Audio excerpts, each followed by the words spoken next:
अस्सलाम वालेकुम स्टूडेंट्स। बेटा हमने जो है वो रेस्पिरेटरी डिसऑर्डर स्टार्ट की थी। आज हमने पढ़नी जी pneumonia. Pneumonia is a infection of lung. If it affects both lungs तो it is called double pneumonia. ठीक है, तो ये लंग्स का इन्फेक्शन है। अगर ये दोनों लंग्स को हो जाए तो फिर इसको डबल निमोनिया कहते हैं। अब इसकी कॉजेज क्या है? Commonly it is caused by a bacteria which name is streptococcus pneumoniae. इसी वजह से इसका नाम भी निमोनिया रखा गया। ज़्यादातर ये किसकी वजह से होता है? बैक्टीरिया की वजह से, स्ट्रेप्टोकोकस की वजह से। लेकिन कुछ वायरल और फंगल इन्फेक्शन भी निमोनिया कॉज करते हैं। ठीक है, तो it's also caused by virus and fungus. अब इसमें होता क्या है कि when causative organism like bacteria और viral enter into alveoli, it grow and increase in number. After that they break the lungs tissue and the lung tissue filled with fluid and pus. ठीक है जी, जब वो किसी भी तरह से सांस की मदद से, किसी खाने पीने की चीज़ की मदद से अगर हमारी जो है बॉडी में लंग्स में एंटर हो जाएं तो वो एल्विलाई में जाकर सेटल डाउन हो जाते हैं। वहाँ पर वो क्या करते हैं, फिर वो ग्रो करते हैं, डिवाइड करते हैं नंबर में। उसके बाद वो लंग्स टिश्यू को ब्रेक करना शुरू कर देते हैं, जिसकी वजह से जो लंग्स है वो फ्लूइड और पस से भर जाता है। ठीक है, अब इसकी जो है वो सिम्टम्स क्या हैं कि high fever, cough, shivering, shortness of breath, ये सारे जो है वो इसके सिम्टम्स में है। समटाइम्स जो स्किन है वो जो है वो डस्की या पर्पलिश हो जाती है। किस वजह से? Due to poor oxygen. Oxygen की कमी की वजह से जो है वो स्किन भी हमारी डस्की और पर्पलिश जो है वो हो सकती है। अब इसके ट्रीटमेंट में और प्रिवेंशन बेटा जो है वो बीमारी से पहले की जाती है, और उसके लिए क्या चीज़ यूज़ होती है? वैक्सीन यूज़ होती है।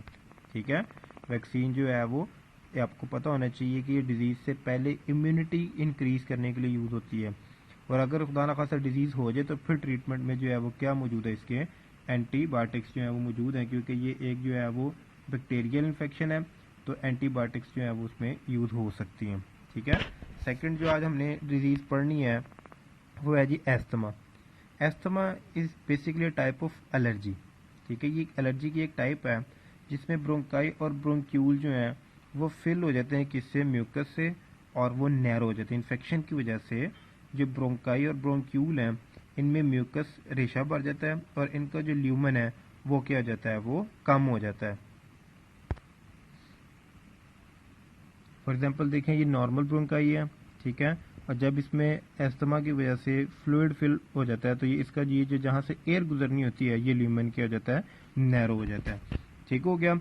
उसके बाद ब्रोंकाई और ब्रोंक्यूल जो है उसमें होता है कि वो सेंसिटिव हो जाते हैं डिफरेंट एलर्जन के लिए। एलर्जन क्या होते हैं? एलर्जी कॉज करने वाले एजेंट। डिफरेंट केमिकल्स के लिए जो ब्रोंकाई और ब्रोंक्यूल है वो क्या हो जाते हैं? वो सेंसिटिव हो जाते हैं। वो क्या क्या चीज़ें हो सकती है? डस्ट हो सकती है, स्मेल हो सकती है, स्मोक हो सकता है, पोलन, परफ्यूम।